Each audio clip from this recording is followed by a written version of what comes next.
तो पहला क्वेश्चन देखते हैं भाई, very first question of today session. तो पहला क्वेश्चन आपके सामने है, बहुत सिंपल क्वेश्चन है। पहला क्वेश्चन कह रहा है कि जब लाइट एक मीडियम से दूसरे मीडियम में चलती है तो इनमें से कौन सी चीजें हैं जो कि चेंज हो जाएंगी। कुछ एमसीक्यूज हैं, कुछ सब्जेक्टिव क्वेश्चंस हैं। ये पार्ट 1 है, पार्ट 2 कुछ समय के बाद आएगा। ठीक है, पार्ट 2 शायद नेक्स्ट संडे को आ जाएगा। उसमें हम लोग डिफ्रैक्शन, डिस्पर्जन और ऑप्टिकल इंस्ट्रूमेंट से रिलेटेड क्वेश्चंस कर लेंगे।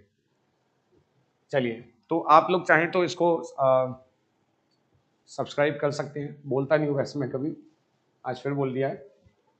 It depends on you. ठीक है, तो अभी यहाँ जाते हैं। पहला क्वेश्चन है, तो पहला क्वेश्चन में लिखा है कि जब भी लाइट एक मीडियम से दूसरे मीडियम में चलती है तो इनमें से कौन सी चीजें हैं जो चेंज हो जाती है। तो देखिए, जब भी लाइट एक मीडियम से दूसरे मीडियम में चलती है तो आपको बस ये पता होना चाहिए कि क्या चीज चेंज नहीं होती है। तो आप सभी को याद रखना है कि ड्यूरिंग रिफ्रैक्शन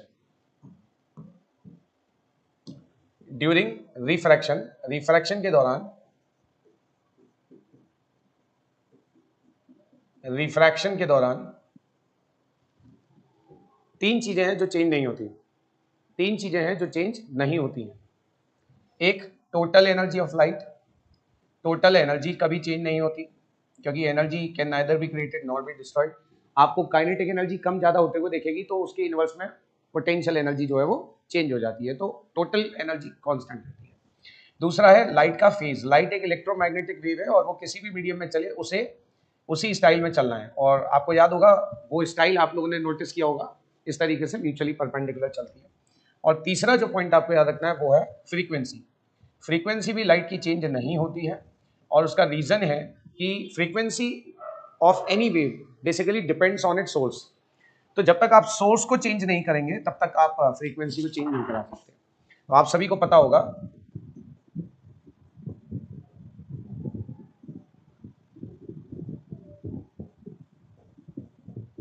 कि हर सोर्स की फ्रीक्वेंसी और वेवलेंथ जो है अलग होती है लाइट की निकलने वाली। एक पर्टिकुलर कलर की जो लाइट है उसका लैम्डा अलग होगा, उसकी फ्रीक्वेंसी अलग होगी, और अलग अलग सोर्सेस की भी अलग होती है। एलईडीज की फ्रीक्वेंसी अलग, लैम्डा अलग रहेगा एलईडी से जो लाइट निकलती है उसका। और प्यारे बच्चों, जो लेजर से निकलेगी वो अलग निकलेगी। ठीक है, तो ये तीन चीजें हैं जो चेंज नहीं होती हैं। इसके अलावा क्या क्या चेंज हो जाता है वो आइए देख लेते हैं। तो ये तो सेम रहता है। तो जब भी रिफ्रैक्शन होता है एक मीडियम से दूसरे मीडियम में लाइट जाती है तो क्या क्या चेंज नहीं होता है। सबसे पहली चीज जो चेंज नहीं होती है वो टोटल एनर्जी है, फिर फेज ऑफ द लाइट है, ठीक है, और तीसरी है फ्रीक्वेंसी। तीसरी क्या है? फ्रीक्वेंसी। अब हम आ जाते हैं कि क्या क्या चेंज हो जाता है। तो रिफ्रैक्टिव इंडेक्स चेंज होता है क्योंकि ऑप्टिकल डेंसिटी चेंज हो जाती है, इसलिए स्पीड चेंज हो जाती है, लैम्डा चेंज हो जाता है। और जब ये चीजें चेंज हो रही हैं तो ऑब्वियसली बात है हमें इनका रेशियो पता होना चाहिए। तो आप सभी को इसका रेशियो पता होना चाहिए, रिलेशन पता होना चाहिए कि किसी भी मीडियम का जो रिफ्रैक्टिव इंडेक्स है वो स्पीड के इनवर्स रहेगा, स्पीड ऑफ लाइट के, और लैम्डा के भी इनवर्स रहेगा। तो ये रिफ्रैक्शन ऑफ लाइट के दौरान की बात है। ठीक है, चलिए, आई थिंक ये क्लियर हो गया होगा।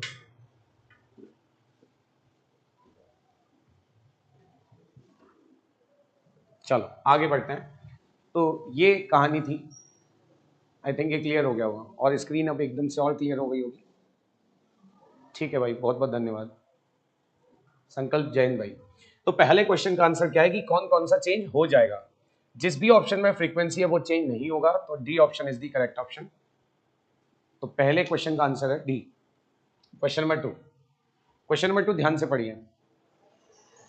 क्वेश्चन नंबर 2 कह रहा है कि दो लेंसेज हैं जिनमें से एक की पावर है +3 डायप्टर। तो मुझे एक बार जरा कमेंट करके बताइए चैट बॉक्स में कि पॉजिटिव पावर कौन से लेंस की होती है और उस लेंस का दूसरा नाम क्या होता है। फटाफट से कमेंट कर दीजिए। पॉजिटिव पावर, ऑप्टिकल पावर, ये ऑप्टिकल पावर की बात हो रही है, कौन से लेंस की होती है और उस लेंस का दूसरा नाम क्या होता है।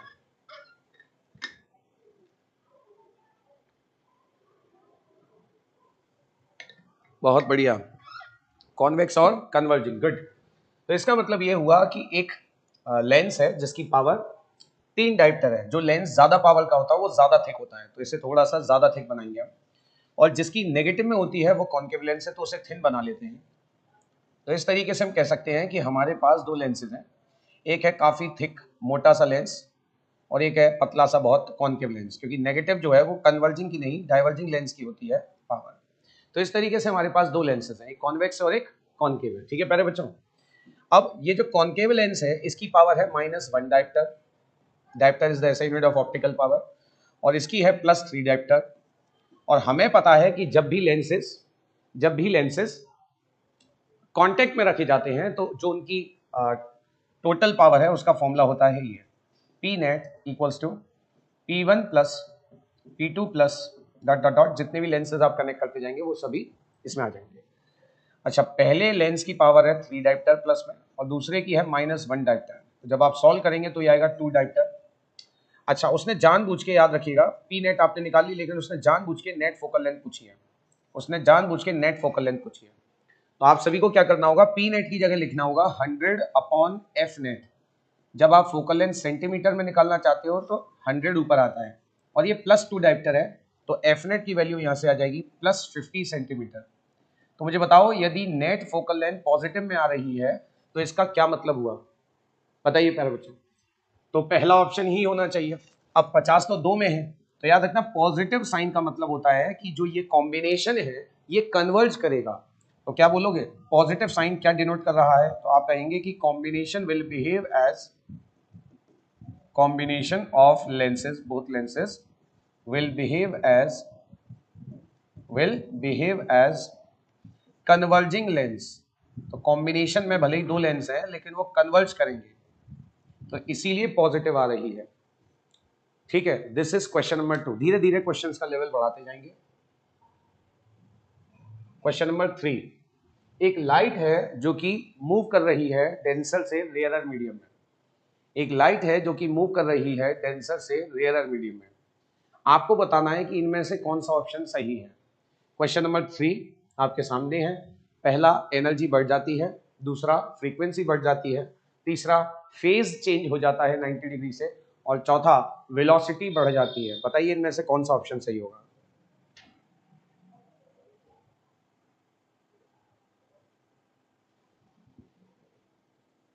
फटाफट से सभी बच्चों के चैट बॉक्स में कमेंट आ जाने चाहिए फटाफट से धड़ाधड़, जिससे कि मजा आए भाई, क्योंकि आपका रिस्पॉन्स ही एनर्जी है।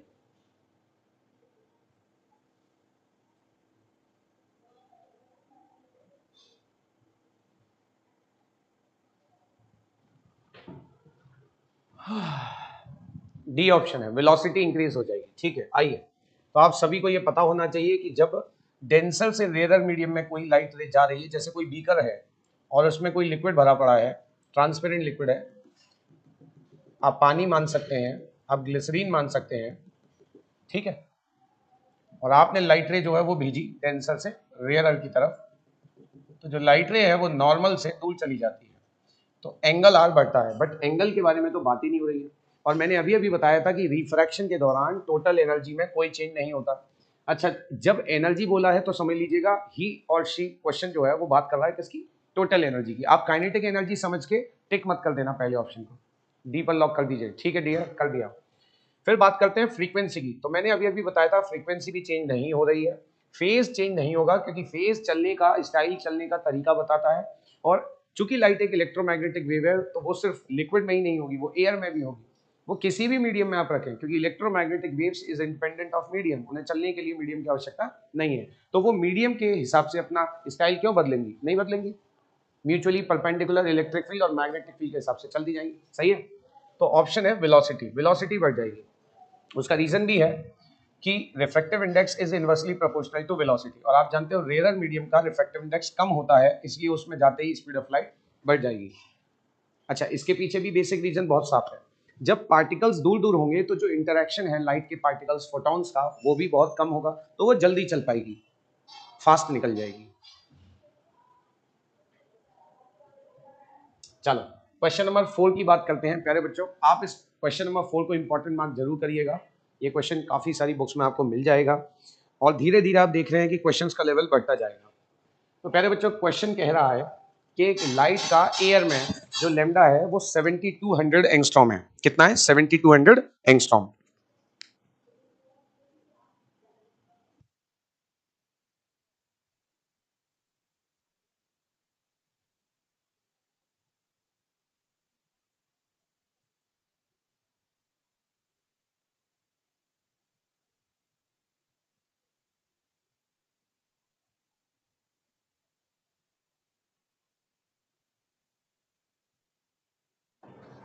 चलिए, तो देखिए बहुत सिंपल है।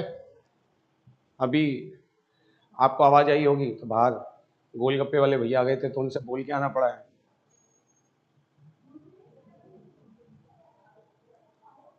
कि भाई ठीक है बताओ आप लोग खाओगे गोलगप्पे विद चटनी और विदाउट चटनी?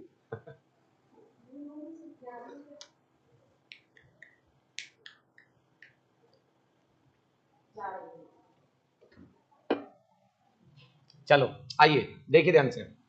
तो लाइट की हवा में जो लेमडा है वो 70 to 100 एंगस्ट्रॉम है और कांच में आपसे पूछ रहा है। तो आप सबको मैंने अभी थोड़ी देर पहले ही एक रिलेशन बताया था रिफ्रैक्टिव इंडेक्स और लेमडा का, और आप सबको पता होगा कि गोलगप्पे पानी के साथ खाते हैं चाय के नहीं साथ। सही बात है, आ जाओ। तो पहले बच्चों ये रिलेशन मैंने अभी अभी बताया था, और हम जानते हैं कि जब दो चीजें इन्वर्स होती हैं तो जो उनका रेशियो है, जो उनका प्रोडक्ट है वो कांस्टेंट होता है। तो n1 lambda 1 equals to n2 lambda 2, ये भी लिख सकते हो और इसको ऐसे भी लिख सकते हो आप अपने तरीके से। देखो कैसे, एन ए लैम्डा ए, आपको पता है ना जब दो चीजें इन्वर्स होती हैं तो उनका प्रोडक्ट कांस्टेंट होता है। तो एन ए लैम्डा ए बराबर होगा एन इन जी इंटू लैम्डा जी। अच्छा, एन ए की वैल्यू आपको 1 पता होती है तो 1 रख दीजिए, और लैम्डा ए आपको 70 to 100 एंगस्ट्रॉम दे रखा है। एनजी की वैल्यू आपको दे रखी है 1.5, या आप 3/2 भी लिख सकते हैं अगर आपको कैलकुलेशन थोड़ी सी आसान करनी हो तो। और लैम्डा जी आपसे पूछ रहा है, बहुत सिंपल सी कहानी थी। 3 से जब आप इससे काटेंगे तो ये कितनी बार जाएगा? 24 है ना।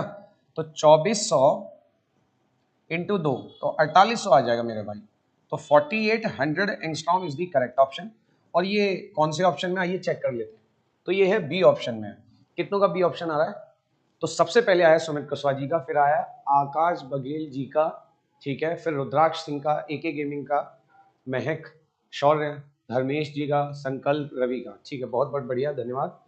तो याद रखिएगा ये बेसिक फंडास क्लास 11th में सिखाए जाते हैं कि जब भी दो क्वांटिटीज एक दूसरे की इन्वर्स होती हैं तो क्या सेम होता है, उनका प्रोडक्ट कांस्टेंट करना है आपको। और बेसिकली मैं आपको बताऊं ये फिजिक्स की भी नहीं है चीजें, ये क्लास 8th क्लास की चीजें हैं, डायरेक्ट वेरिएशन और इनवर्स वेरिएशन वाली बातें हैं ये। ऐसे ही यदि दो क्वांटिटीज एक दूसरे के डायरेक्टली प्रोपोर्शनल होती हैं तो प्यारे बच्चों उनका रेशियो कांस्टेंट होता है, प्रोडक्ट नहीं, फिर रेशियो कांस्टेंट किया जाता है।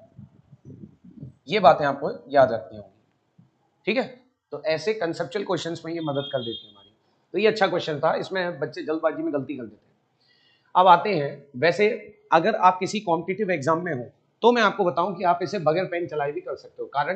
कारण ये है कि जब हवा में ही उसका लैम्डा 70 to 100 है तो अब हवा से रेयर तो कोई और मीडियम है नहीं, सब मीडियम हवा से डेंसर है। तो इसका मतलब अब हवा से वो किसी भी मीडियम में जाए, एन रिफ्रैक्टिव इंडेक्स बढ़ेगा तो लैम्डा घटना ही है। तो वही ऑप्शन हो सकता है जो 70 to 100 से कम हो। अब सारे ऑप्शन देखो 70 to 100 से ज्यादा है, तो इसलिए ये तो पॉसिबल ही नहीं थे। तो बगैर पेन चलाए भी आप बी ऑप्शन लगा सकते थे। कितनों ने इसी लॉजिक से लगाया है कि एन लैम्डा के इनवर्स होता है, और जब एयर में ही 70 to 100 है, ठीक है, जब एयर में ही 70 to 100 है। एक कमेंट आया पेटीएम नंबर सुपर चैट के लिए, मेरे भाई, मेरे प्यारे दोस्त, मेरे डियर स्टूडेंट, सुपर चैट वगैरह यहाँ नहीं करनी है। आप कंसेप्ट समझे, अच्छे से आंसर दें अगर आपको आता है, नहीं तो आप समझे और नोट करते जाएं इन क्वेश्चंस को, इंपॉर्टेंट, ठीक है, ताकि आपके फ्यूचर एग्जाम्स में ये काम आ जाए। सुपर चैट के लिए मैं नहीं आया हूँ यहाँ पे, बहुत बहुत धन्यवाद भाई, ठीक है। तो इधर देखिए ध्यान से, तो लैम्डा ए की अगर मैं बात करूं तो एयर में ही जब 70 to 100 है, ठीक है, 70 to 100 जब एयर में ही है तो याद रखना रिफ्रैक्टिव इंडेक्स की वैल्यू तो बढ़ेगी, तो लैम्डा कम ही मिलेगा। तो किस ऑप्शन में 70 to 100 से कम है? तो आप बोलोगे बी ऑप्शन है।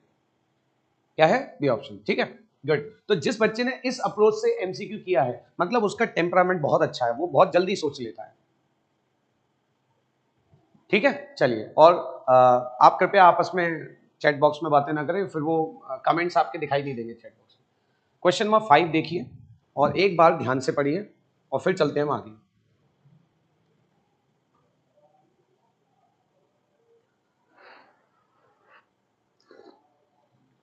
सभी का फोकस बस क्वेश्चन पढ़ के आंसर देने पे होना चाहिए। एक रफ कॉपी लेके बैठिए, मैं आपको टाइम दे रहा हूं, आप ट्राई कर सकते हो, मुझे आंसर बता सकते हैं, बताइए। और कृपया करके जब भी आप आंसर दें तो क्वेश्चन नंबर जरूर दें। ठीक है, क्वेश्चन नंबर जरूर बताएं।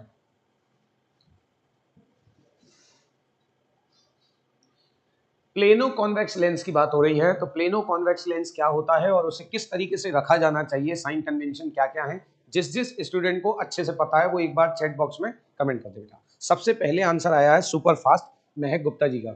अब देखते हैं कि इनका आंसर सही है कि नहीं, चेक करते हैं अभी, बाकी सबका भी आने दो। वैष्णवी का आया है 1.3 यानी कि सी, शौर्य का भी सी है, सुमित का भी सी है। चलिए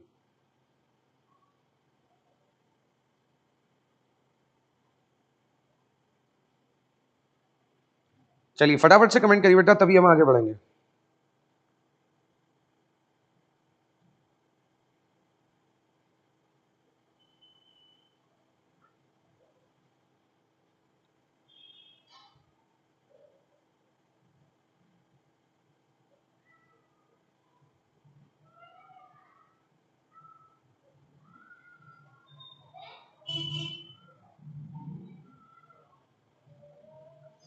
नंदिनी का आया है, हर्ष शर्मा का आया है, विशाल का आया है, आकाश का आया है, अलीशा का आया है। देखिए कोई भी स्टूडेंट दूसरे का आंसर देके नहीं देगा, आप कोशिश करें कि आपको खुद आता हो तभी। अगर नहीं आता है तो आप कमेंट कर सकते हैं कि नहीं आया सर ये, तो फिर मैं उसी हिसाब से आपको बता दूंगा। मैं चाहता हूं कि पहले आप लोग खुद से कर दें।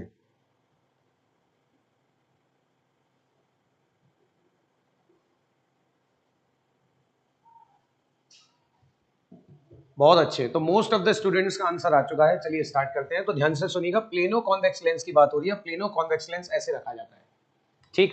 अब प्लेनो कॉन्वेक्स लेंस में जो कर्वेचर वाला पार्ट होता है वो लेफ्ट साइड वाला होता है, और सेकंड वाला जो कर्वेचर है वो स्ट्रेट है।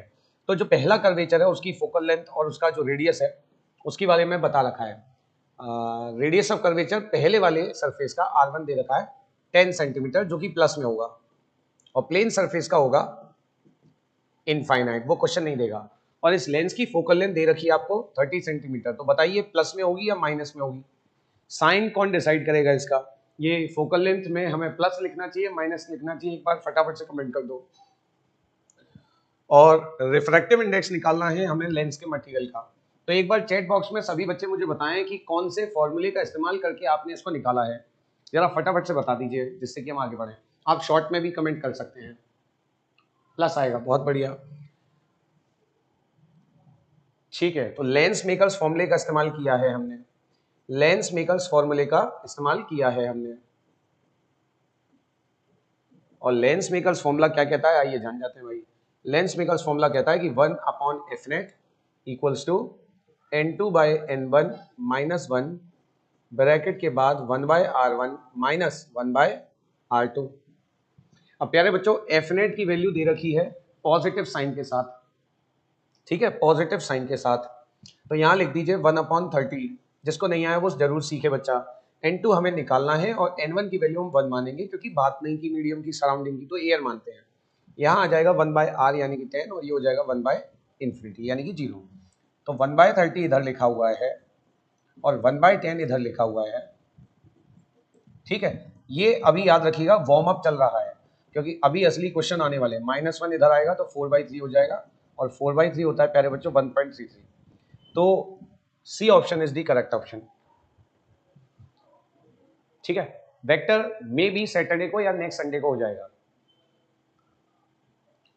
चलिए ठीक है, नेक्स्ट क्वेश्चन कराते हैं। 1.33 इज द करेक्ट आंसर, और कोशिश क्या करो लास्ट में आंसर को बॉक्स में बंद कर दिया करो। क्वेश्चन नंबर 6 बड़ा प्यारा सा क्वेश्चन है। देखिए एक कन्वर्जिंग लेंस है और उसका इस्तेमाल किया जा रहा है एक इमेज बनाने के लिए स्क्रीन पे, ठीक है, क्योंकि कॉन्वेक्स लेंस ही रियल इमेज बना सकता है, कॉन्केव लेंस तो वर्चुअल इमेज बनाता है, और कॉन्केव लेंस यदि वर्चुअल इमेज बनाएगा तो उसे आप स्क्रीन पे ऑब्टेन नहीं कर सकते। तो ये स्क्रीन वाला क्वेश्चन कॉन्केव लेंस पे नहीं बन पाता, इसलिए उसने कॉन्वेक्स लेंस पे बना के दिया है। जब हम उस लेंस के आधे हिस्से को एक काले कागज से या किसी भी ओपेक कागज से कवर कर दें तो क्या होगा, ये आपको बताना है। ये कुछ कुछ ऐसा है कि आपके पास एक लेंस है और आप बीच में से उसे काट दें तो कर्वेचर आधा रह जाएगा। तो ये कुछ कुछ वैसा ही है। तो आपने एक लेंस लिया और उसको किसी ओपेक कागज से, मान लीजिए आपने इसका ऊपर का जो हिस्सा है उसे किसी ऐसे कागज से ढक दिया जिसके लाइट आर पार जा नहीं सकती। तो अब आपको बताना है कि ऑब्जेक्ट जहां पे था वहां पे अभी भी है, इमेज पे क्या फर्क पड़ेगा आपको ये बताना है। ठीक है, इमेज पे क्या फर्क पड़ेगा। मान लो ऑब्जेक्ट यहां रखा था, वो ऑब्जेक्ट ऑप्टिकल सेंटर से कुछ दूरी पे, ठीक है, तो आपको बताना है कि इमेज पे क्या फर्क पड़ेगा। पहले मान के चलो इमेज बन रही थी पर्टिकुलर दूरी पे, यहाँ इमेज बन रही थी, तो अब कागज से ढकने के बाद क्या फर्क पड़ेगा। ठीक है, तो पहले बच्चों याद रखना कि कागज से ढकने के बाद कर्वेचर्स तो चेंज हुए ही नहीं, जो नीचे वाला हिस्सा है उसके पास तो अभी भी वो कर्वेचर्स हैं। ठीक है, नीचे वाला जो हिस्सा है उसके पास डियर अभी भी वो कर्वेचर है जो पहले पापा लेंस यानी कि पेरेंट लेंस के पास था, और कर्वेचर है तो फोकल लेंथ भी रहेगी।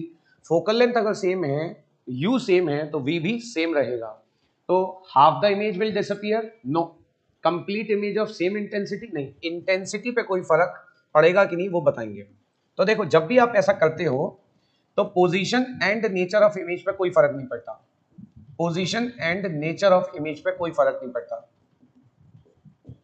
वो सेम रहती है। वो क्या रहती है, सेम रहती है। बट एक चीज बदल जाती है और वो है, बताइए क्या, बताइए डियर क्या। ये एनसीईआरटी क्वेश्चंस हैं, हाँ ये प्रीवियस ईयर क्वेश्चंस है, एनसीईआरटी नहीं है, बट एनसीईआरटी से ही उठाए गए।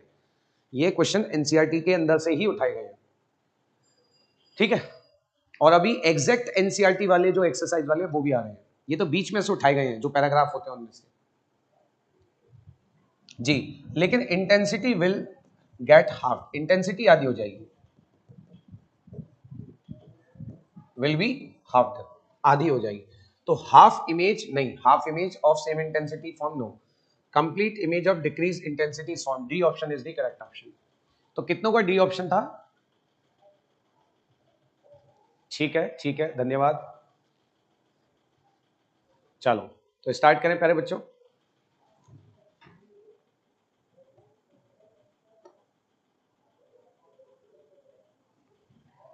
नेक्स्ट क्वेश्चन करते हैं, क्वेश्चन नंबर 7। क्वेश्चन नंबर 7 ध्यान से देखिए।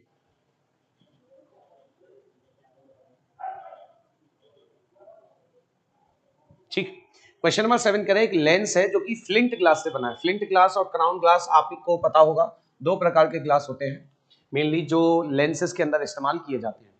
तो एक लेंस है जो कि फ्लिंट ग्लास से बना है जिसका रिफ्रैक्टिव इंडेक्स 1.5 दिया हुआ है। ठीक है, जो दिया है वही लेंगे हम। तो जब भी इस लेंस को हम डुबो देंगे एक ऐसे लिक्विड में, वाओ ये क्वेश्चन तो आप में से कईयों को आता होगा मुझे ऐसा लगता है, जिसका रिफ्रैक्टिव इंडेक्स 1.25 है, तो बताइए फोकल लेंथ पे क्या असर पड़ेगा। तो मैं आप सभी को 2 मिनट देता हूं और ये एक्सपेक्ट करता हूं कि आप इसको फटाफट से कर पाएंगे। चलिए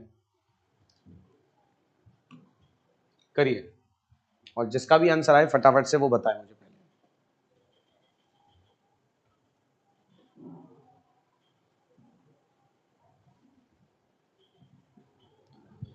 इसमें लेंस मेकर्स फॉर्मूला लगता है डियर।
चलिए अच्छी बात है, मैं देख पा रहा हूं कि बहुत सारे बच्चों के कमेंट्स आ रहे हैं।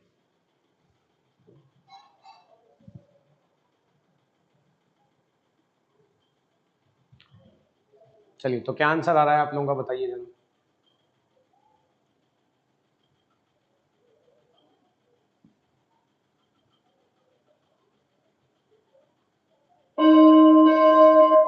चलिए टाइम खत्म हो गया तो स्टार्ट करें।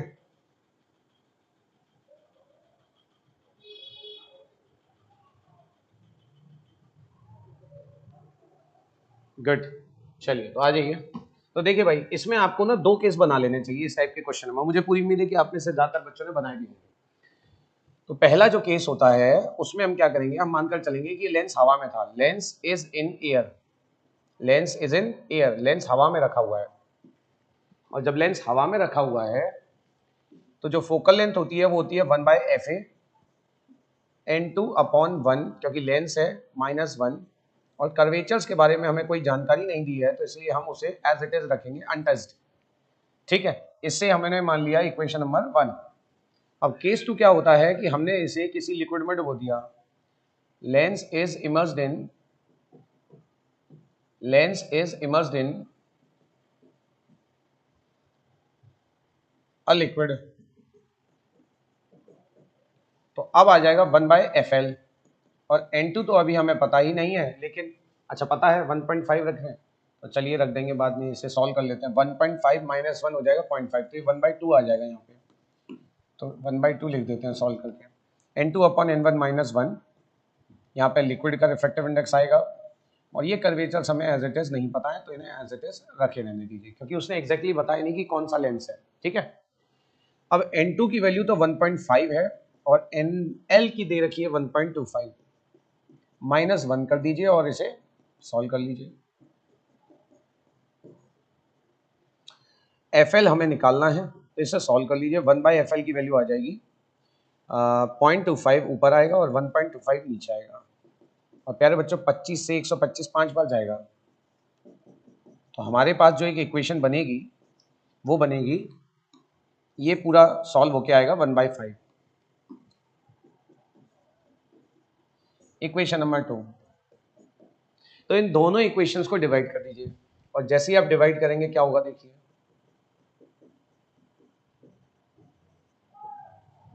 ये हो जाएगा 1/fa अपॉन 1/fl बराबर 1/2 ब्रैकेट में 1/r1 - 1/r2, और अपॉन में 1/5 ब्रैकेट में 1/r1 - 1/r2। fl ऊपर चला जाएगा और fa नीचे आ जाएगा, और ये हो जाएगा 5/2। fl की वैल्यू आ जाएगी प्यारे बच्चों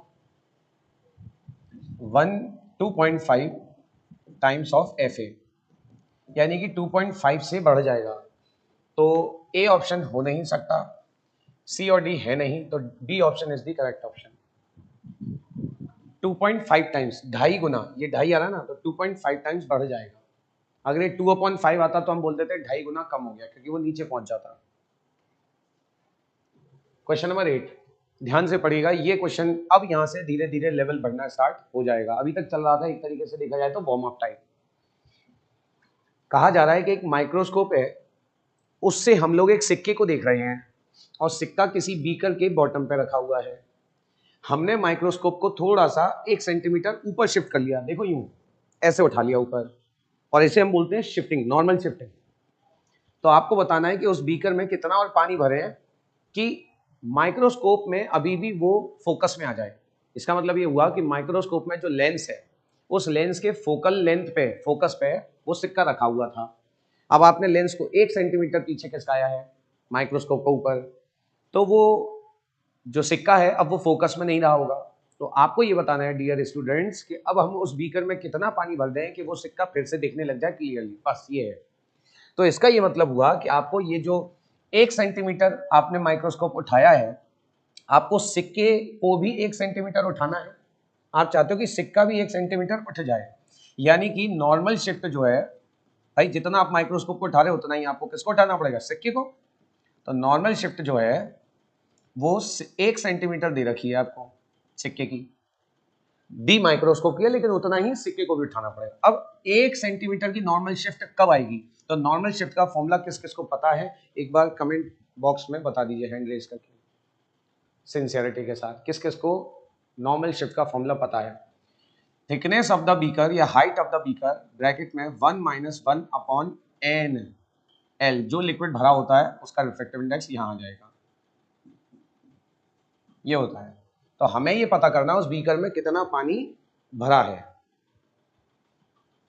तो T निकालना है, और लिक्विड का रिफ्रैक्टिव इंडेक्स लास्ट में 4/3 दिया है, यानी कि ये पानी था।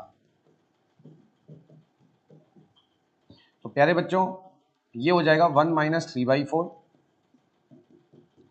और इस प्रकार आ जाएगा t इंटू 1/4 बराबर 1 सेंटीमीटर। तो यहाँ से हमें पता चला कि हमें उस बीकर के अंदर 4 सेंटीमीटर पानी भर के रखना पड़ेगा। 4 सेंटीमीटर तक जब आप पानी भर दोगे तो माइक्रोस्कोप 1 सेंटीमीटर उठाने के बाद फिर अगेन वो सिक्का फोकस में आ जाएगा, ब्लर नहीं आएगा, क्लियर दिखने लगेगा। क्लियर है? चलिए बहुत अच्छा। अब हम नेक्स्ट क्वेश्चन पे चलते हैं। तो डी ऑप्शन आएगा प्यारे बच्चों इसका। ये इसका आप सोल्यूशन वैसे भी देख सकते हैं, वैसे मैंने करके दिखा दिया। ये क्वेश्चन बहुत ही ज्यादा झकास है, ये 10th क्लास के लेवल का क्वेश्चन है एक तरीके से देखा जाए, बट फिर भी बहुत सारे स्टूडेंट इसे गलत कर देते हैं जल्दबाजी में। तो कृपया करके मैं आपको 1 मिनट दूंगा इसे करने के लिए, सिर्फ 1 मिनट। देखते हैं आप 1 मिनट के अंदर कर पाएंगे कि नहीं। नहीं उठाया 12th की बुक सही है, लेकिन ये है बहुत ही इजी लेवल का, बट सिली मिस्टेक्स की वजह से गलत हो जाता है।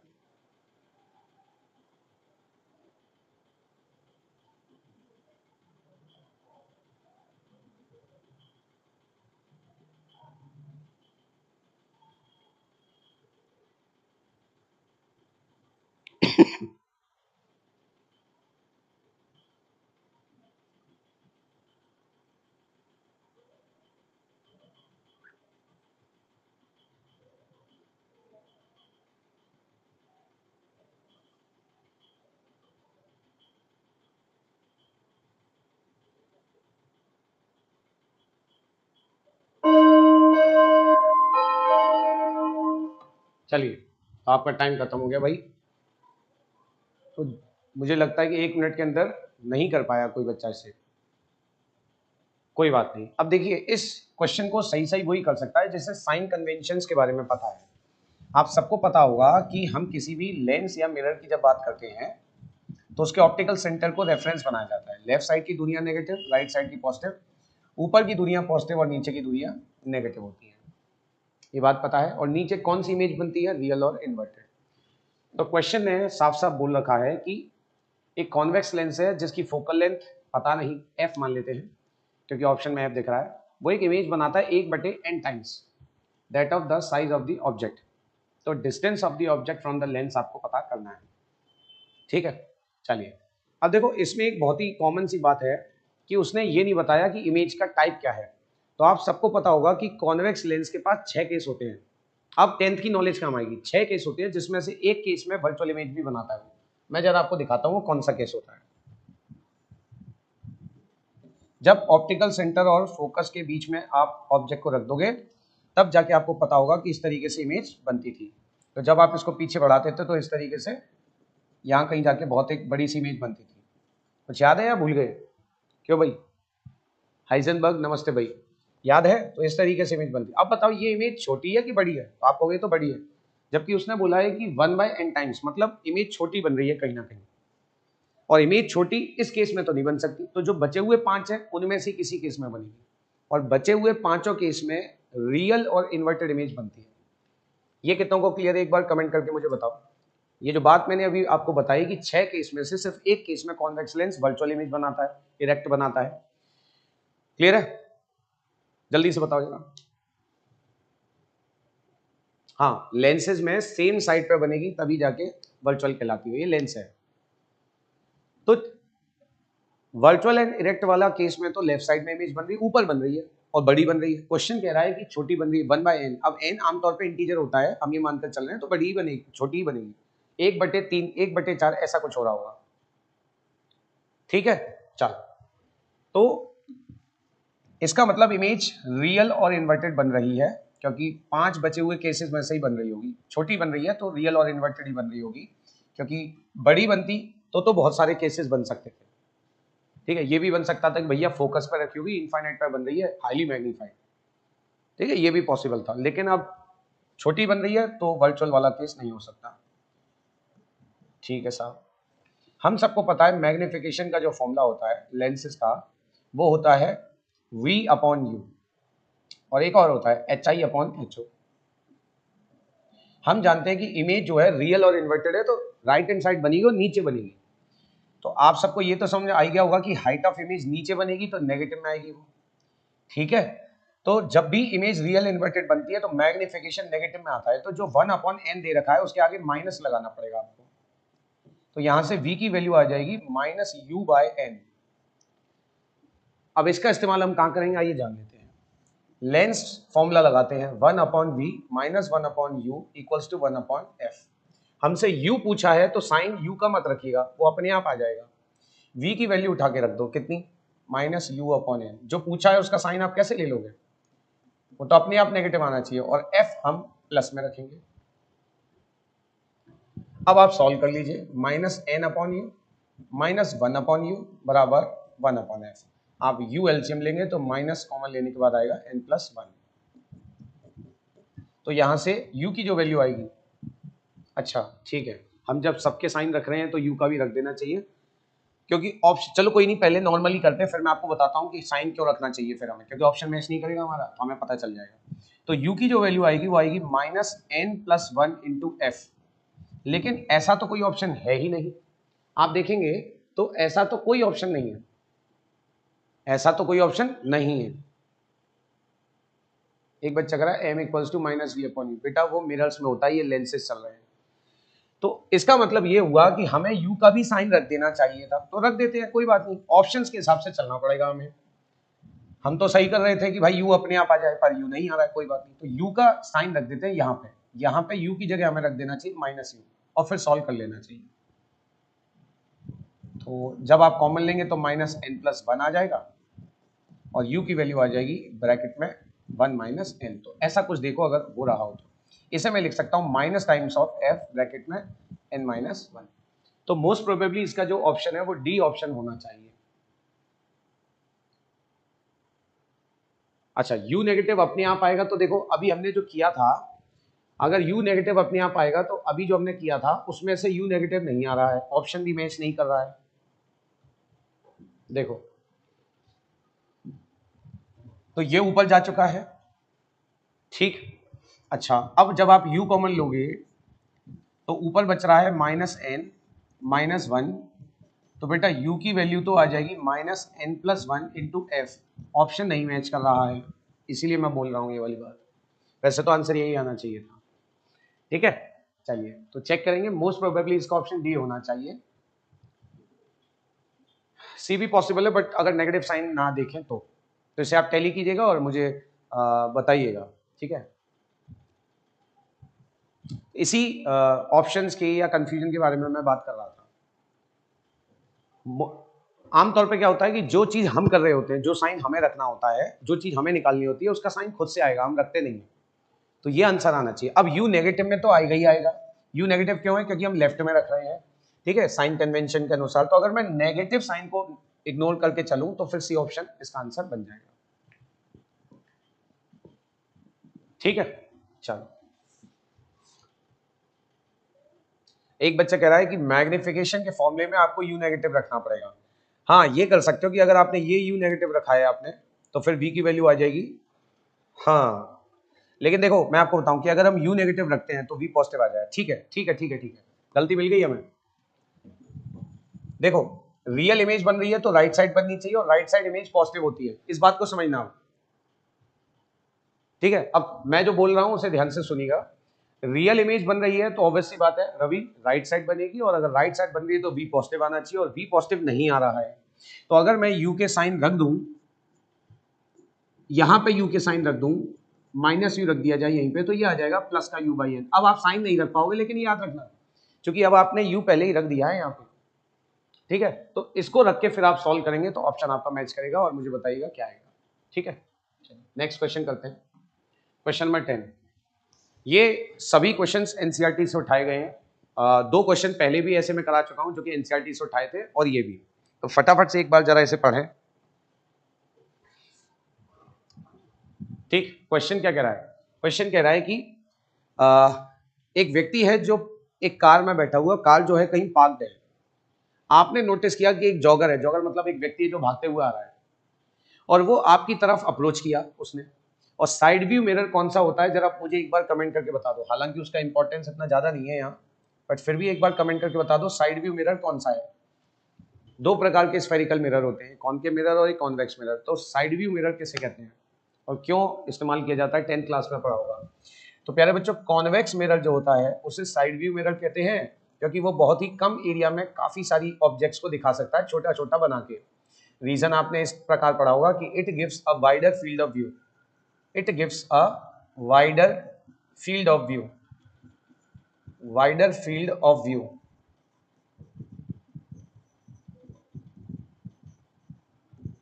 ठीक है, तो एक ठीक है सिक्योरिटी मिरर भी बोल देते हैं सर, ठीक है इसी वजह से। तो उसका रेडियस ऑफ कर्वेचर 2 दे रखा है, तो हम सब जानते हैं फोकल लेंथ जो है। अच्छा, कॉन्वेक्स मिरर इस तरीके से कहीं रखा जाता है, तो हम साइन कन्वेंशन तो उसी प्रकार लेंगे ऐसे करके। रिफ्लेक्टिंग साइड इधर रहती है, उभरी हुई साइड। ठीक, तो फोकल लेंथ तो हो गई पॉजिटिव में 1 मीटर, फोकल लेंथ हमने साइन रख लिया उसका 1 मीटर, और हमें कुछ नहीं करना है। एक जॉगर है जो कि 5 मीटर पर सेकंड से दौड़ रहा है, तो उसकी इमेज कितनी तेजी से दौड़ रही होगी जब जॉगर 39 मीटर पीछे था। ठीक है, ये मिरर लगा हुआ है, और मान लीजिए t = 0 पे आपने जॉगर को देखा, और जॉगर जो है वो 39 मीटर की दूरी पे था, 39 मीटर की दूरी पे ये जॉगर है। t = 0 जानते हैं ना आप लोग, t = 0 का मतलब होता है initial time, point of observation, जहां से आपने स्टार्ट किया है, starting point of observation, starting instant. तो डियर स्टूडेंट, f की वैल्यू आपको मिल चुकी है।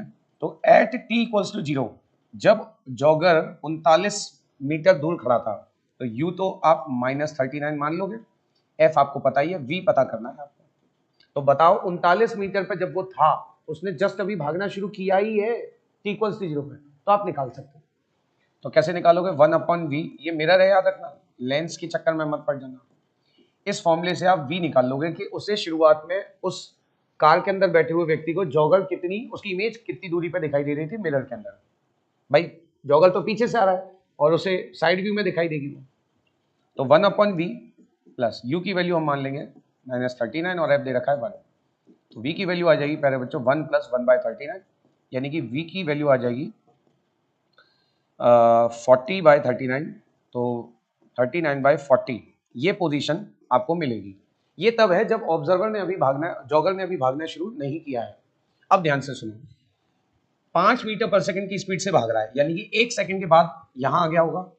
तो क्या ऑब्जर्वर ने अपनी जॉगर ने अपनी डिस्टेंस बदली? हाँ, कितनी हो गई? तो 1 सेकंड के बाद ये कितना अंदर आ गया होगा? 5 मीटर अंदर आ गया होगा, क्योंकि 5 मीटर पर सेकंड का मतलब होता है प्रत्येक सेकंड में 5 मीटर अंदर आना।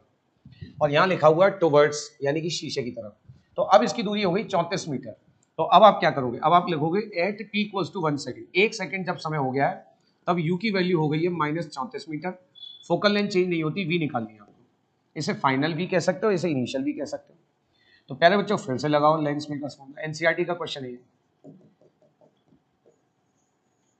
फिर से इमेज के बारे में पता करो। तो 1/v आ जाएगा 1 + 1/34, उल्टा करोगे तो ये आ जाएगा 34/35। ठीक है, अब देखो इमेज 1 सेकंड में पहले इतनी थी, अब यहां आ गई, तो कितना चल गया आइए चेक कर लेते हैं। तो डिस्टेंस कवर्ड बाय, स्पीड क्या होता है? Distance covered by any object in 1 second. तो 1 सेकंड में इमेज कितनी दूरी चल गई वो पता कर लेते हैं। तो इन दोनों डिस्टेंसेस का रेशियो ले लेना। उदाहरण के लिए पहले वाले केस में सपोज इमेज यहाँ बन रही थी, और जब ये पास आया तो सपोज इमेज और यहाँ आ गई। आपको पता होगा जितनी दूर होती है उतना इमेज यहाँ बन रही है, और फिर थोड़ा और पास आती जाएगी तो फोकल लेंथ और पोल के बीच में बनी। तो आप क्या करेंगे कि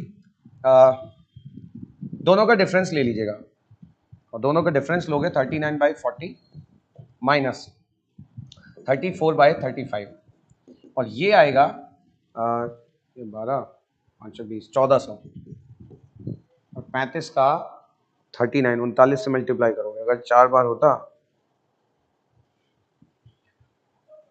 तो 1400 आता, 35 का में तो 1365 हो गए।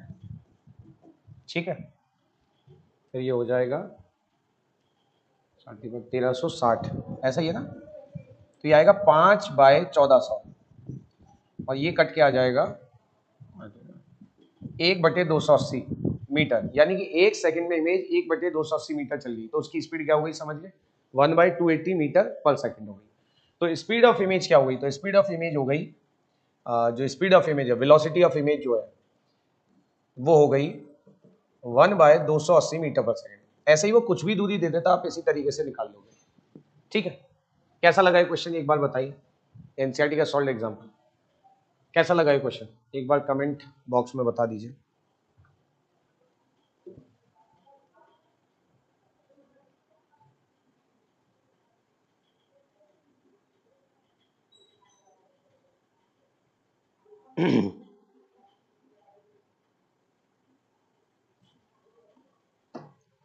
ठीक है, और पिछले वाले क्वेश्चन में जो मैं पहले कर रहा था, कोशिश करना उसी तरीके से करो। देखिए मैं आपको फिर बता देता हूं, ध्यान से सुनिएगा सभी बच्चे, कि हमारा बेसिक सा रूल ये है कि जो चीज हमें निकालनी होती है उसके साइन नहीं रखते हैं, अब वो अपने आप आ जाता है।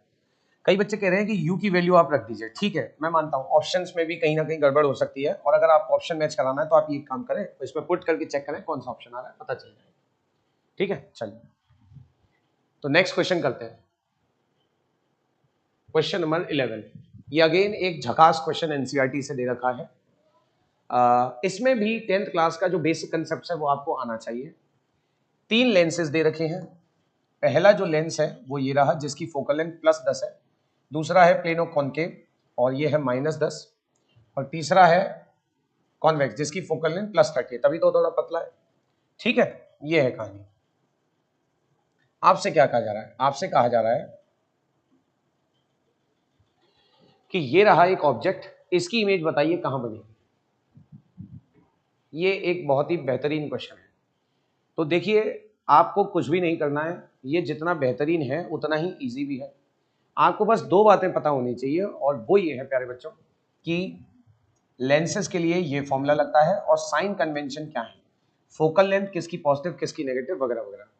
और आप में से कितने बच्चों को वर्चुअल ऑब्जेक्ट का कंसेप्ट पता है, वो एक बार हाथ खड़ा कर दें।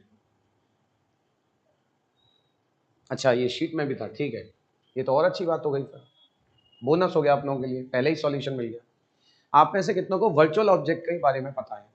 ऐसे बहुत क्वेश्चन आपको मिल जाएंगे, वैल्यूज बदल दी जाती है बोर्ड एग्जाम्स में और क्वेश्चन दे दी जाते हैं। तो जिस भी स्टूडेंट को वर्चुअल ऑब्जेक्ट का कंसेप्ट पता है उसके लिए तो ये बहुत आसान है। देखो कैसे, मैं बताता हूं। पहले लेंस की बात करते हैं। फॉर लेंस 1 u कितना है, तो आप कहेंगे u है -30। v हमें निकालना है, पता करना है इमेज कहां बनाएगा और फोकल लेंथ जो है वो दे रखी है +10 सेंटीमीटर। ठीक है, क्लियर है प्यारे बच्चों, क्लियर है। जोश कम तो नहीं हुआ, सब फुल जोश में हो ना, आ जाओ इधर, क्योंकि अभी जो टेढ़े टाइप क्वेश्चन है खतरनाक, जो हिला देते हैं बच्चों को, वो अभी आने वाले हैं। ठीक है, चलो मैंने पहले ही आपसे कहा था एक लंबा सेशन चलेगा, तो स्टार्ट करते हैं। तो लेंस फॉर्मूला लगाइए, 1/v - 1/u = 1/f, ये है फॉर्मूला। अब रखिए साइन, यहाँ वैल्यूज दे रखी हैं, जो निकालना है उसका साइन मैं पहले ही कैसे रख दूंगा आप बताओ, नहीं रख सकता ना। u की वैल्यू -30 और f की वैल्यू +10, ये माइनस माइनस प्लस है, उधर जाएगा तो माइनस में जाएगा, तो 1/v = हो जाएगा 1/10 - 1/30, और एलसीएम लोगे तो 30 आएगा, 3 - 1, तो v की वैल्यू आ जाएगी 30/2 यानी कि 15 सेंटीमीटर। प्लस में आ रही है माइनस में, तो आप कहोगे सर प्लस में, और प्लस होने का मतलब आप समझ गए होंगे कि इस लेंस के ऑप्टिकल सेंटर से C1 से 15 सेंटीमीटर दूर। आप कहोगे भैया ये कैसे पॉसिबल है, क्यों? क्योंकि इस लेंस की इमेज तो यहाँ बन रही है, तो बेटा लेंस ट्रांसपेरेंट होते हैं, बन सकती है। अब देखिए, ठीक है, इसका ये मतलब हुआ कि पहले लेंस ने ऑब्जेक्ट देखा, उसने इमेज बना दी। मान के चलो यहाँ कोई ऐसी इमेज बन गई छोटी सी, रियल इन्वर्टेड बन रही है तो छोटी सी बन गई। अब ये जो इमेज है ये इस दूसरे वाले लेंस के लिए वर्चुअल ऑब्जेक्ट का काम करेगी, क्यों? क्योंकि वास्तव में तो एक ही ऑब्जेक्ट है, लेकिन इस लेंस के सामने तो ये नहीं है, तो इसके लिए तो ये इमेज है काम करेगी। इस बीच वाले लेंस के लिए ये इमेज काम करेगी। तो आप क्या बोलोगे, ध्यान से सुनो, image from first lens will behave as virtual object, यानी कि वो चीज जो है नहीं बस हम मान रहे हैं, वर्चुअल ऑब्जेक्ट फॉर लेंस 2 जो कि प्लेनो कॉनकेव है। और लेंस 2 की अगर मैं बात करूं तो इसके लिए फॉर्मूला लगाओ 1/v - 1/u = 1/f। यानी बच्चों v हमें निकालना है, लेकिन u हमें पता चल चुका है। अब बताओ मुझे u का साइन क्या रखूंगा, फटाफट से बताओ। जो बीच वाले लेंस के लिए मैं लेंस फॉर्मूला लगा रहा हूं तो उसके लिए u क्या रखूंगा, तो आप कहोगे सर उसके लिए u ये है, ऑब्जेक्ट ये है, तो इसकी दूरी जो है वो 10 सेंटीमीटर है, तो आपको प्लस 10 सेंटीमीटर रखना होगा, क्योंकि ये इमेज जो पहले लेंस की इमेज थी ये इसके लिए ऑब्जेक्ट का काम कर रही है, तो ऑब्जेक्ट राइट साइड में है 10 सेंटीमीटर और फोकल लेंथ माइनस में आएगी। तो अगर आप थोड़े भी समझदार हैं तो आपको पता चल गया होगा क्या हो रहा है। -1/10 से -1/10 कट जाएगा और आंसर आएगा 0, लेकिन v की वैल्यू 0 नहीं आएगी, v आएगी इनफाइनाइट।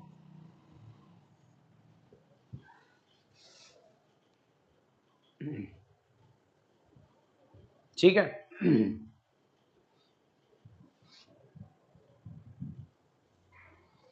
यहां तक कोई समस्या है तो बता दीजिए बेटा, ताकि मैं आगे चलूं। किसी को नहीं है तो फिर मैं आगे बढ़ूंगा।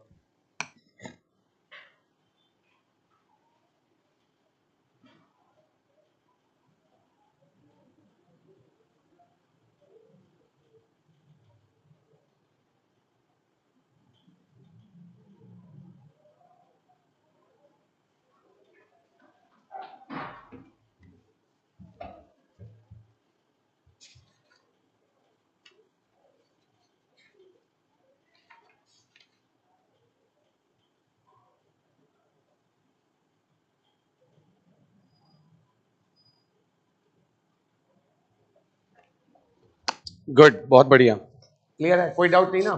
अब सुनिए, इसका मतलब इस बीच वाले लेंस के लिए ऑब्जेक्ट राइट साइड में था, तो इसकी इमेज इधर बन रही है इन्फिनिटी पे, इधर, क्योंकि कॉनकेव लेंस याद रखना, कॉनकेव लेंस याद रखना सेम साइड पे ऑब्जेक्ट इमेज बनाने की कोशिश करेगा, लेकिन ये प्लेनो कॉनकेव है।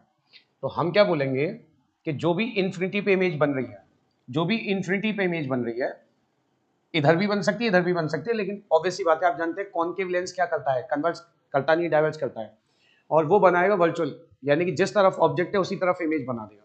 तो वो जो इन्फिनिटी पे इमेज बननी चाहिए वो इन्फिनिटी वाली इमेज इसके लिए, सॉरी, थर्ड लेंस के लिए ऑब्जेक्ट का काम करेगी। तो आप बोलोगे कि image from lens 2 now will behave as object for Lenz 3। और कितने बच्चों को पता है कि किसी भी कॉन्वेक्स लेंस के सामने अगर कोई ऑब्जेक्ट इन्फिनिटी पे रखा होता है तो इमेज कहां बनती है, बताइए मुझे, कॉमन सेंस की बात पूछ रहा हूं। अगर किसी भी लेंस के सामने रेज इन्फिनिटी से आ रही है तो इमेज कहां बनेगी, ऑब्जेक्ट अगर इन्फिनिटी पे है तो इमेज कहां बनेगी, तो थर्ड लेंस है, कॉन्वेक्स लेंस है, और अगर उस पर रेज चाहे इधर से आए चाहे इधर से आए, इन्फिनिटी से आ रही है तो इमेज कहां बनेगी, उसके फोकस पे। गुड, बहुत बढ़िया। तो अब लेंस L3 के लिए मैं लगाता हूं 1/v minus 1/u equals to 1/f। अब देखो, आप u पे प्लस इन्फिनिटी लिखो माइनस इन्फिनिटी लिखो, वो 0 हो जाना है,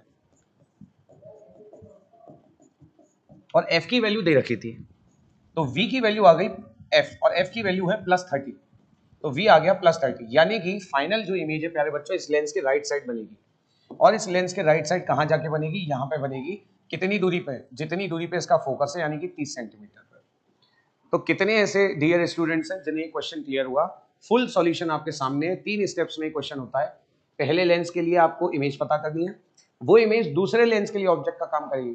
कई बच्चे सोच रहे होंगे थर्ड के लिए क्यों नहीं काम कर रही, क्योंकि थर्ड के तो सीने पे ऊपर ही आ गई, और जब किसी लेंस के ऊपर ही बैठ गई ऑप्टिकल सेंटर पे या ऑप्टिकल सेंटर वाली लाइन पे, तो वो तो उसके लिए बिहेव कर नहीं पाएगी ऑब्जेक्ट की तरह। तो लेंस L2 इसकी इमेज बनाएगा, इन्फिनिटी पे रेज भेजेगा, और वो रेज जो है वो घुसेंगी किसमें, और इस तरीके से कन्वर्ज होके बना, हाँ, लेफ्ट साइड से आएंगी रेज और कन्वर्ज होके मिल जाएंगी।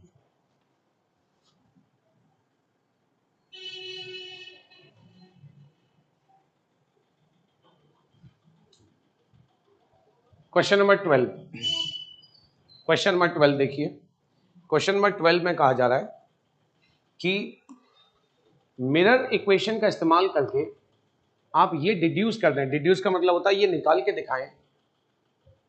डियर, जैसे ही क्लास खत्म हो जाए आप एक बार दोबारा से देख सकते हैं इस क्लास को, तो वो क्लियर हो जाएगा, बट आप इतना समझ लीजिए कि पहले लेंस का ऑब्जेक्ट कहाँ है, गिरा, पहली लेंस की इमेज कहाँ है, यहाँ बनेगी, दूसरे लेंस का ऑब्जेक्ट कौन है, यही इमेज होगी, और दूसरे लेंस की इमेज कहाँ बनेगी, इन्फिनिटी पे। इन्फिनिटी से जो आने वाली रेज है, देखो ये ऐसे करके कुछ जाएंगे, आप ऐसे मान के चलो, ये ऐसे करके कुछ जाएंगी, यूं गई टकरा के मान के चलिए पैरेलल हो गई, इसका मतलब ये फोकस पे रखी है। अरे कॉमन सेंस की बात थी वैसे भी कि कॉनकेव लेंस के फोकस पे ही रखी है, इसकी फोकल लेंथ 10 है और 10 सेंटीमीटर दूर ही इमेज है, यानी कि इस बीच वाली लेंस के लिए इस इमेज ने फोकस पे रखे हुए ऑब्जेक्ट का काम किया और फोकस से ऐसे रेज जाएंगे। तो रे डायग्राम भी मैं आपको दिखा सकता हूँ, ऐसी कोई बात नहीं है, टफ नहीं है इतना ज्यादा इसका रे डायग्राम, किसी किसी में अजीब सा बनता है। तो ऐसे एक रहेगी, ऐसे एक रह गई और इसने क्या कर दिया, पैरेलल कर दिया। अब ये रेज जो इसमें घुसी हैं वो यहाँ के बाद ऐसे मुड़ जाएंगी, इस तरीके से आप समझ सकते हैं, ऐसे समझ लीजिए, ठीक है, ऐसे समझ लो भाई। आगे चलते हैं, कह रहा है मिरर फॉर्मूले की मदद से ये प्रूफ करके दिखाओ कि एक ऑब्जेक्ट अगर f और 2f के बीच में है कॉनकेव मिरर का, तो वो एक रियल इमेज बनाएगा 2f के पीछे, 2f के पीछे।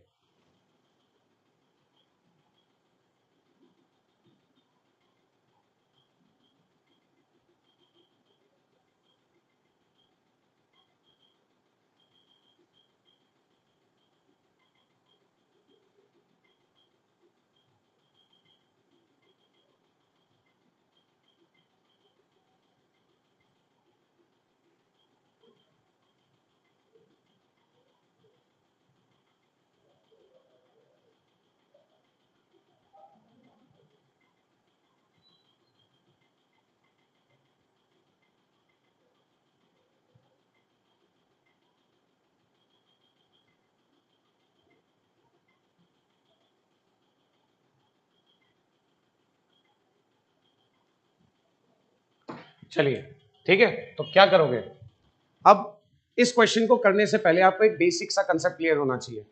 मुझे लग रहा है शायद क्लास को खत्म करना पड़ेगा क्योंकि बार बार कुछ कॉल्स सेम नंबर से बार बार आ रहे हैं, या फिर चलिए इस क्वेश्चन को करते हैं उसके बाद फिर आगे बढ़ेंगे। देखिए आपको एक चीज पता होनी चाहिए कि, मुझे बताइएगा कितनों को पता, अगर मैं आपसे बोल रहा हूँ x की वैल्यू या तो कम है या फिर बराबर है, less than great equals to b, तो इसका क्या मतलब होता है,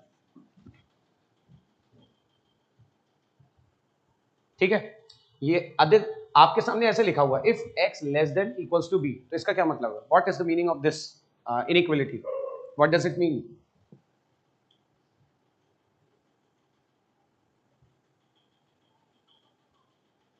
बताइए कितनों को पता है इसका मतलब क्या हुआ, क्लोज इंटरवल बी इसका मतलब हुआ कि मैक्सिमम वैल्यू जो बी एक्स की है वो बी है, इससे ये पता चलता है। कैसे, उसने बोला ना कि x की वैल्यू या तो b से कम होगी या b के बराबर होगी, तो या तो b के बराबर होगी या फिर b से कम होगी, तो इसका मतलब b से कम तो कुछ भी हो सकती है, मैक्सिमम वैल्यू फिर क्या रही, b रही। एक बच्चा कह रहा है x के इक्वल या उससे बड़ा, x से बड़ा। अरे बेटा इतना दिमाग नहीं लगाना होता, बट कोई नहीं, इसको आप समझ लीजिए, इसलिए मैंने आपसे पूछा है, मुझे पता था कई बच्चे इस बात को नहीं पकड़ पाएंगे। लेस देन इक्वल्स टू वाली इनइक्वालिटी मैक्सिमम वैल्यू बताती है और ग्रेटर देन इक्वल्स टू वाली इनइक्वालिटी जो है मिनिमम वैल्यू बताती है। कैसे, वो कह रहा है कि x की वैल्यू या तो b के बराबर हो या b से ज्यादा हो, तो इसका मतलब ज्यादा की तो कोई लिमिट नहीं है, तो मिनिमम वैल्यू हमें मिल रही है। तो इस इनइक्वालिटी को देख लो, इससे मिनिमम वैल्यू मिलती है,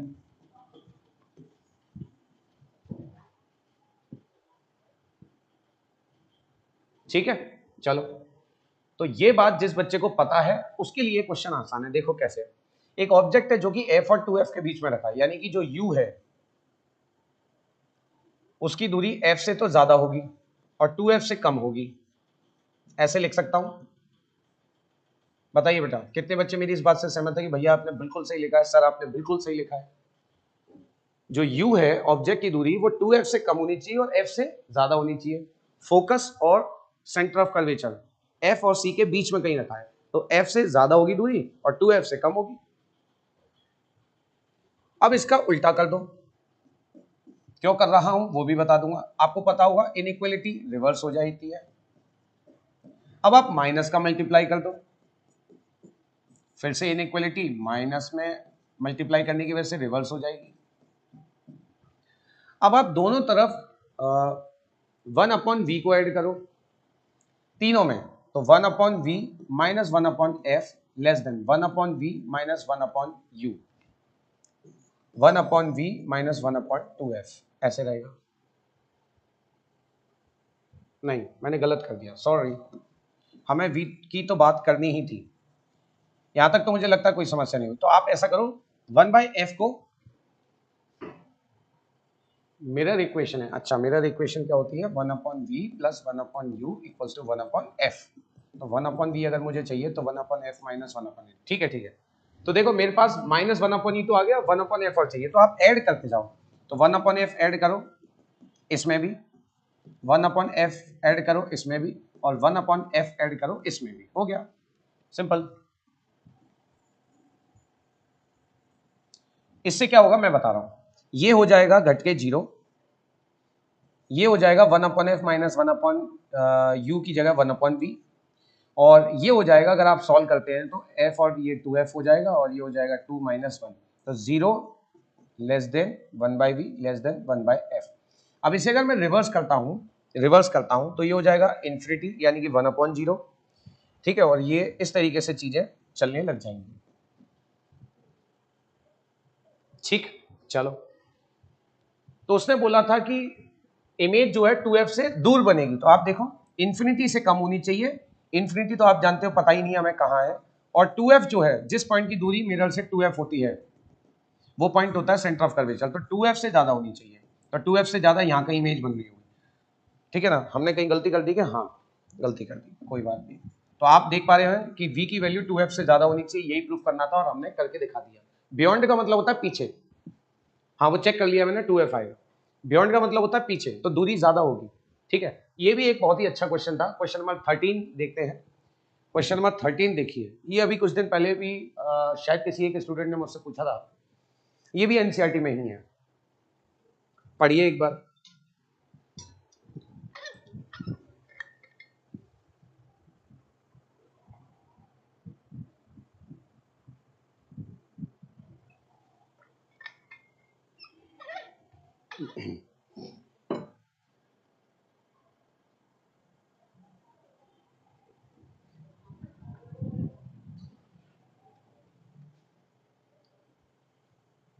डेली लगती है क्लास ऑनलाइन? नहीं डियर, ये संडे टू संडे क्लास लगती है, कभी क्लास 11 के लिए कभी क्लास 12 के लिए, जो टॉपिक चल रहा होता है उससे रिलेटेड लगती है क्लास। तो एक डाइवर है जो कि पानी के अंदर है, और वो डाइवर जानते हैं ना, ट्रेंड व्यक्ति जो कि स्विमिंग कर सकता है, गोताखोर जिसे हम कहते हैं। एक डाइवर है जो कि पानी के अंदर है, और वो पानी के अंदर से ही तिरछा होके एक फिशरमैन को देख रहा है। तो आपको बताना है, फिशरमैन खड़ा हुआ है किसी झील के किनारे पे, तो आपको बताना है कि जो फिशरमैन है वो लंबा दिखाई देगा या छोटा दिखाई देगा उस डाइवर को। ड्राइवर नहीं है, डाइवर है। तो देखिए इसका बहुत सिंपल सा रीजन है, ये किस टॉपिक से रिलेटेड है, ये रियल डेप्थ और एपरेंट डेप्थ से रिलेटेड है, ठीक है। अब आप सबको मैं अपनी तरफ से एक कॉमन सेंस की बात बताता हूँ। ये इंटरफेस है, और मान लो ये पानी है, ये पानी है, और आप डाइवर हैं, ये रहे, ये डाइवर है, और ये डाइवर जो है किसी व्यक्ति को देख रहा है जो यहाँ खड़ा हुआ है,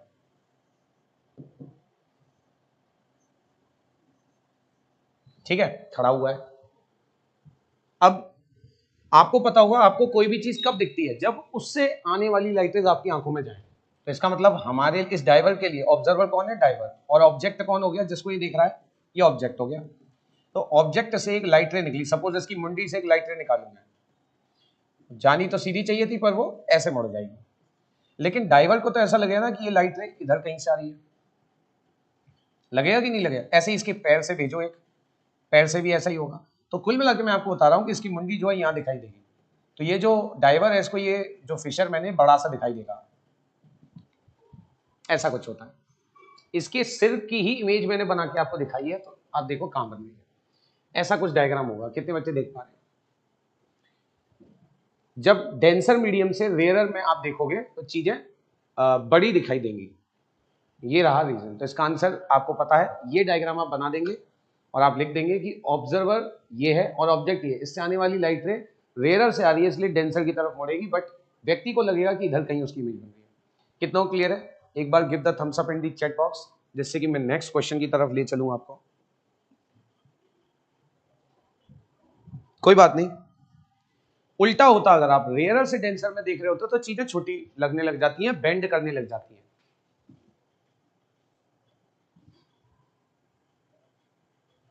अवे फ्रॉम नॉर्मल नहीं बेटा, रेयरर से डेंसर आ रही है इसलिए वो टुवर्ड्स द नॉर्मल जाएगी।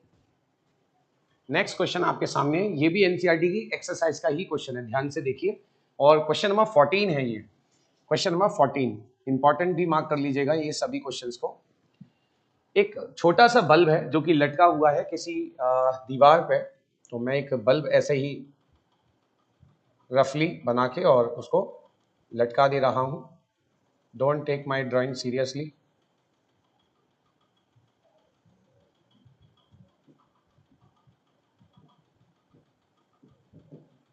ठीक है, एक बल्ब है जो लटका हुआ है और इस बल्ब को आपने ऑब्जेक्ट की तरह यूज करना है।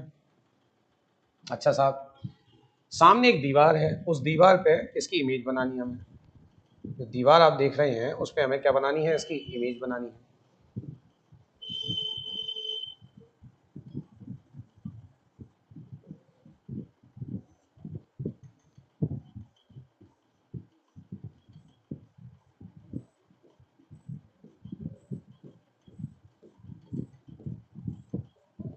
ठीक है, ऐसे करके दीवार पे एक इमेज बनानी है। क्लियर है? चलो, तो ऑब्जेक्ट ये हो गया, स्क्रीन ये हो गई। दीवार से 3 मीटर दूर लटका रखा है अपने बल्ब। ये रही 3 मीटर की दूरी। आपको बताना है कि अगर मैं बीच में एक लेंस लगा दूं, ये रहा एक लेंस, तो इस लेंस की मैक्सिमम फोकल लेंथ बताइए, यानी कि मिनिमम पावर। कम से कम कितनी पावर का लेंस मैं यहाँ पे रखूं बीच में, जिससे कि इसकी इमेज बन सके। यानी कि हमें फोकल लेंथ 3D फील्ड नहीं लाना है भैया नहीं, फिर भी मैंने कोशिश की थी, कोई बात नहीं। ठीक है, इस लेंस की मिनिमम पावर चाहिए हमें, मतलब मिनिमम पावर के लिए आपको बताना है कि हम इसको इस लेंस की मिनिमम पावर और मैक्सिमम फोकल लेंथ क्या होनी चाहिए कि 3 मीटर दूर रखा हुआ ऑब्जेक्ट वहां पे दिख जाए। ठीक है, अब देखो इसको दो तरीके से करके बताऊंगा मैं। पहले तो करता हूं प्रॉपर डिटेल के साथ। तो कितने बच्चे चाहते हैं कि प्रॉपर डिटेल के साथ कर दीजिए भैया पहले, फिर एक बगैर पेन उठाए वाला तरीका भी बता दूंगा मैं आपको। तो पहले डिटेल वाला तरीका बताता हूं। ऑब्जेक्ट के ऑप्टिकल सेंटर से ही तो दूरी नापते हैं हम। तो ऑब्जेक्ट की दूरी मान लो u, और इमेज यानी कि स्क्रीन पे बनवानी है, दीवार जो है स्क्रीन का काम कर रही है, तो वो हो जाएगी v, हो जाएगी। ठीक है साहब, तो क्या मैं लिख सकता हूं 1/v minus 1/u equals to 1/f। ठीक, अब u प्लस v 3 है तो v की वैल्यू क्या हो जाएगी, तो आपको होगा 3 माइनस u, तो v की वैल्यू हो जाएगी 3 माइनस u। भाई दोनों का सम u प्लस v अगर 3 है तो v की वैल्यू क्या होगी 3 माइनस u, रख दिया मैंने और अब इसे सॉल्व कर लिया। मुझे u की वैल्यू भी नहीं पता इसलिए साइन नहीं रख पाऊंगा। सॉल्व कर लीजिए। जब आप सॉल्व करेंगे तो ये बनेगा 3u माइनस यू स्क्वायर और ऊपर आएगा u माइनस 3 माइनस u बराबर 1/f। इसे जब आप सॉल्व करने निकलेंगे तो ये आएगा 2u minus 3 upon 3u minus u square equals to 1/f। Cross multiply कर दीजिए तो ये हो जाएगा 3u माइनस यू स्क्वायर बराबर 2uf माइनस 3f, यानी कि u स्क्वायर में क्वाड्रेटिक बन रही है कुल मिला के।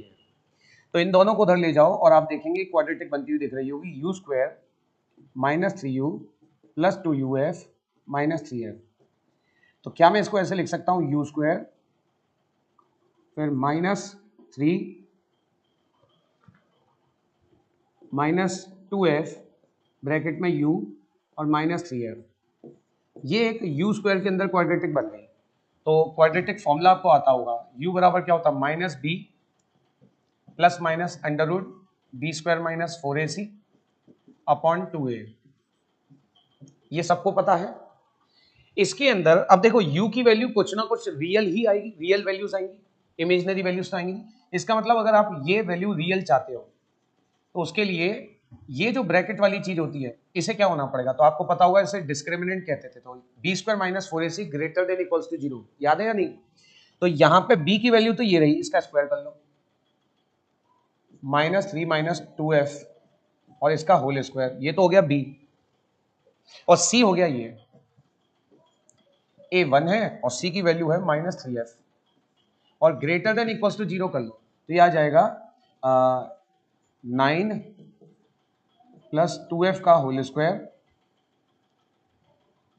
Minus 12f plus 12f greater than equals to 0, 12f से 12f कट गया, 4f स्क्वायर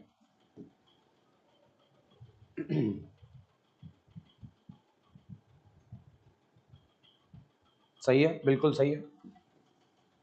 ये हो जाएगा माइनस का 9, नहीं कुछ गड़बड़ हो गई हमसे शायद साइन वगैरह में।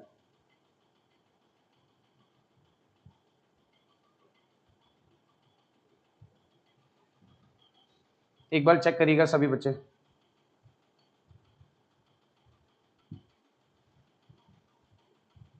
और मुझे बताइएगा कहीं गलती मिल रही है आपको।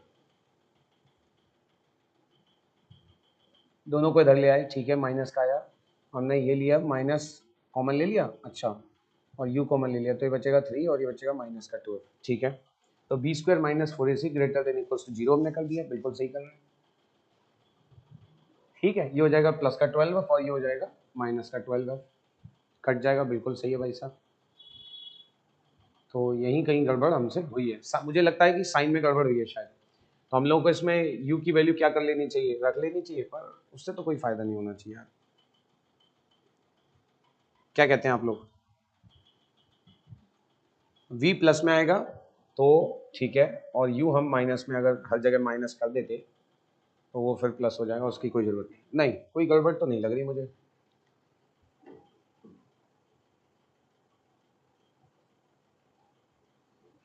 क्यों भाई, गलती बता सकते हो? गलती मुझे जो लग रही है 12f, हाँ, तो 12f और माइनस का 24 हो जाएगा। चलो एक काम करके देखते हैं, कहीं कोई साइन की मिस्टेक हुई है, चेक करो। अल्फा और बीटा, हाँ, तो ये माइनस माइनस प्लस है, उधर जाएगा तो माइनस का आ जाएगा, और ये हो जाएगा 9 और ये हो जाएगा 4f स्क्वायर, ठीक है, और ये हो जाएगा माइनस का 12f, बार बार वही आ रहा है, माइनस से माइनस कट जाएगा, तो 4f स्क्वायर जो है ग्रेटर देन इक्वल्स टू -9 आएगा। तो f स्क्वायर की वैल्यू या तो आनी चाहिए थी -9/4, ये आ रही है, तो f की वैल्यू आएगी 3/2, लेकिन वो ये ना रूट नहीं हो पाएगा, मुझे लग रहा है इसमें कुछ मिस्टेक हो गई है। क्या कहते हो? कहीं किसी साइन में हमसे क्या हो गई है मिस्टेक, तो इस सॉल्यूशन में ढूंढना मिस्टेक कहाँ हुई है। हमें साइन रखने की जरूरत तो नहीं थी वैसे पहले से ही, ठीक है। u अगर आप -2 ले रहे हो तो v हो जाएगा प्लस u, तो गड़बड़ हो जाएगी उससे और थोड़ा ज़्यादा। मैंने यहाँ तो कहीं गड़बड़ नहीं किया, आप लोग तो बताओगे नहीं, मुझे ही चेक करना पड़ेगा। 2u - 3, ये तो सब सही है। चलो कुछ मिस्टेक है डियर, तो बताइएगा अगर आपको मिले तो इसके अंदर, ठीक है।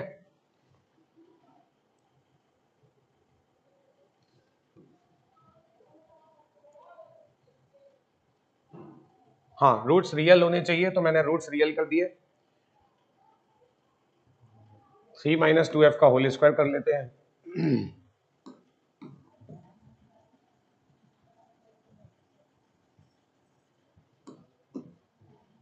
3 - 2f का होल स्क्वायर, और ये माइनस माइनस प्लस है, उधर जाएगा तो माइनस का 12f हो जाएगा। अब माइनस वैल्यू से ज्यादा आ रहा है, यही गड़बड़ दिख रही है मुझे तो।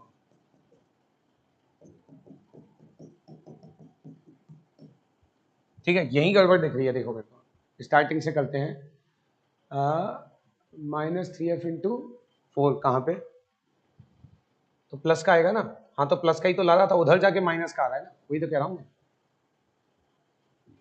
ठीक है। तो एक बार चेक करना और मुझे बताना क्या गड़बड़ है।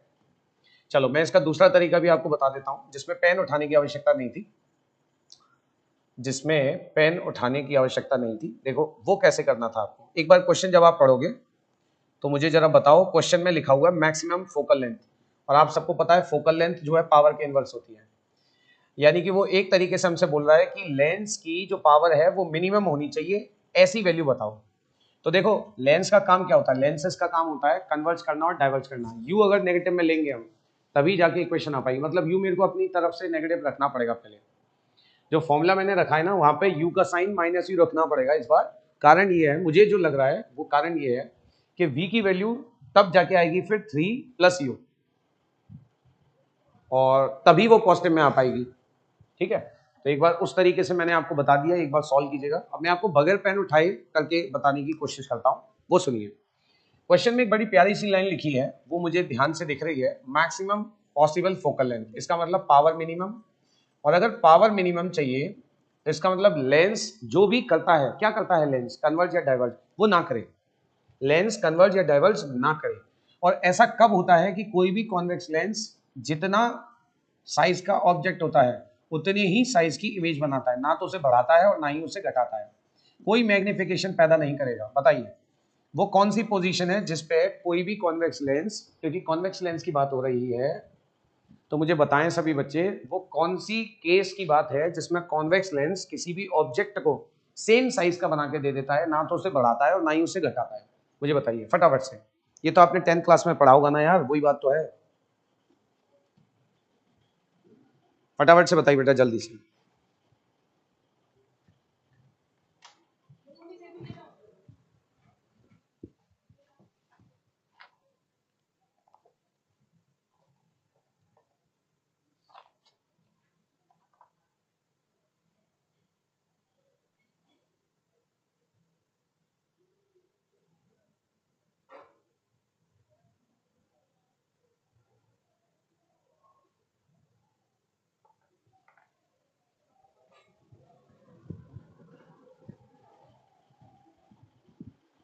बहुत बढ़िया, गुड। 2f क्लियर है ना ये बात। तो इसका मतलब अगर ऑब्जेक्ट 2f पे रखा होगा, सेंटर ऑफ कर्वेचर पे, इसे सेंटर ऑफ कर्वेचर कहते हैं, तो इधर भी वो 2f पे बनाएगा, सेंटर ऑफ कर्वेचर पे, यही होगा। तो जितना बल्ब है सेम साइज का आपको नीचे की तरफ उल्टा लटकता हुआ दिखाई देगा, इस तरीके से बराबर साइज का बल्ब ये। तो अब आप मुझे जरा बताओ ये दूरी और ये दूरी कितनी हो जानी चाहिए, ये दूरी हो जानी चाहिए 2f और ये दूरी भी हो जानी चाहिए 2f, क्योंकि जितनी दूरी पे ऑब्जेक्ट रखा हो उतनी दूरी पे इमेज बननी चाहिए। तो टोटल दूरी हो गई 4f, स्क्रीन और ऑब्जेक्ट के बीच की दूरी, और ये 3 मीटर दे रखी है। तो 4f अगर 3 मीटर है तो f की वैल्यू हो गई 3/4 मीटर। इसे अगर आप सेंटीमीटर में कन्वर्ट करते हैं तो ये हो जाएगा मेरे भाई 75 सेंटीमीटर, और यही आंसर है, 75 सेंटीमीटर ही आंसर है। ठीक है, 75 सेंटीमीटर ही आंसर है। ये तरीका कितनों को झकास लगा बताइए। पिछले वाले तरीके में भी हम लोग थोड़ा दोबारा से करते हैं उसे एक बार, और उससे भी 75 ही आएगा। जो आकाश कह रहा है कि उसमें साइन रख देने चाहिए, वही अब मैं करूंगा। ठीक है, ये तरीका कितना अच्छा लगा।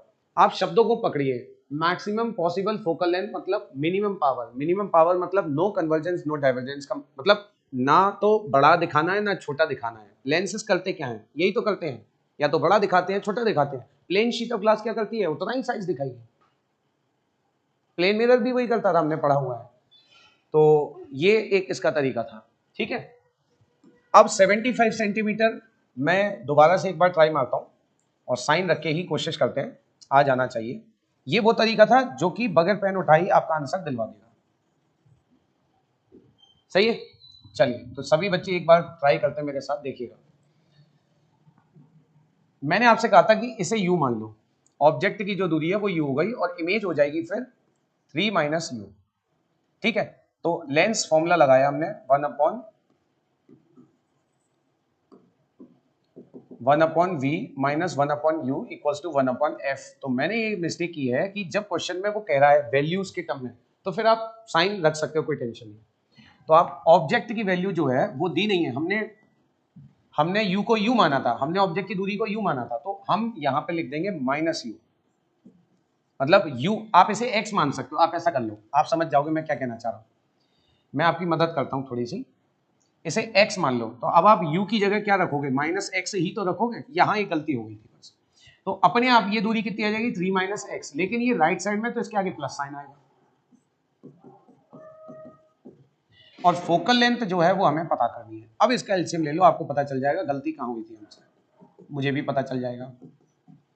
यह आ जाएगा 3x माइनस एक्स स्क्वायर। ये तरीका अच्छा है x वाला, इससे कंफ्यूजन नहीं होगी कभी। x plus 3 minus x, x x कट जाएगा तो ये हो जाएगा 3f equals to 3x minus x square. इधर ले आओ तो एक्स स्क्वायर में एक क्वाड्रेटिक बनेगी, और बननी भी चाहिए, x की ही वैल्यू निकालनी है। तो क्वाड्रेटिक फॉर्मूला लगाओ, minus b plus minus minus B का square minus 4ac upon 2a। ठीक है, अब ये जो ब्रैकेट वाली चीज है ये रियल होनी चाहिए, तो 9 minus 12f greater than equals to 0। 9 को उधर ले जाओ या माइनस 12 को उधर ले जाओ, जैसे भी आपको करना है। 9/12 तो ये आ जाएगा 3/4। इसका मतलब फोकल लेंथ की जो वैल्यू है 3/4 मीटर से या तो छोटी हो या बराबर हो। कोई बच्चा मुझे बताए ये साइन हमें कौन सी वैल्यू देता है, ये साइन हमें कौन सी वैल्यू देता है? अभी तो बताया था ये साइन हमें कौन सी वैल्यू देता है, मैक्सिमम वैल्यू। और क्वेश्चन में मैक्सिमम वैल्यू ही पूछी थी, तो इसका मतलब मैक्सिमम वैल्यू अगर हम उठा लें तो वो आएगी 3/4 मीटर, जिसे सेंटीमीटर में करोगे तो 75 आ जाएगी। तो मैं गलती समझ गया था, हमको u अगर एक दूसरी वैल्यू में रखोगे तो आंसर आ जाएगा। तो u की जगह पे आप रखो x, और यहाँ माइनस x पुट करने में आसानी होगी, v की जगह रखो प्लस में ये वैल्यू। तो जब भी कभी ऐसे साइन रखने हो ना तो आप x y लेकर करना, u v में साइन का पता नहीं चलता कई बार। तो कितनों को क्लियर है ये क्वेश्चन? दोनों तरीके से बता दिया मैंने। तो आकाश ने एक हिंट दी और मैं समझ गया मैंने गलती कहाँ किया। और जो दूसरा तरीका था जिसमें पेन भी नहीं उठाना था, वो एकदम झकास मेथड था। तो कितनों क्लियर है? तो ये 14 क्वेश्चन हम आज की क्लास में कर रहे हैं। नेक्स्ट जो क्लास होगी उसमें फिर और कुछ क्वेश्चन हम करेंगे आगे के। तब तक लिए टाटा बाय बाय, नमस्कार, गुड नाइट, नमस्ते।